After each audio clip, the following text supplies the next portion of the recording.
ছেলেটি একটি বাক্সে অনেকগুলো টাকা নিয়ে হাজির হলো। রুমে থাকা মেয়েরা জিজ্ঞাসা করলো এটা কিসের বাক্স। ছেলেটি বুঝে বললো এটা একটি খেলা, তোমরা কিছু নির্দিষ্ট টাকা ফি দিয়ে এই খেলায় অংশগ্রহণ করতে পারো।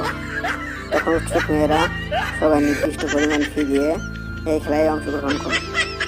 ছেলেটি বুদ্ধি করে আগে থেকেই বাক্সের ভিতরে দুইটা পার্ট করে রেখেছিল।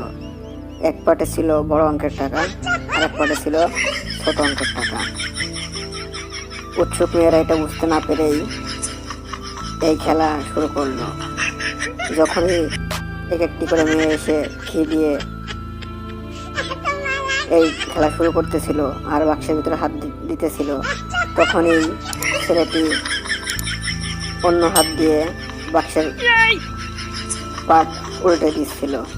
তখনই মেয়েরা বাক্সের ভিতর থেকে হাত দিয়ে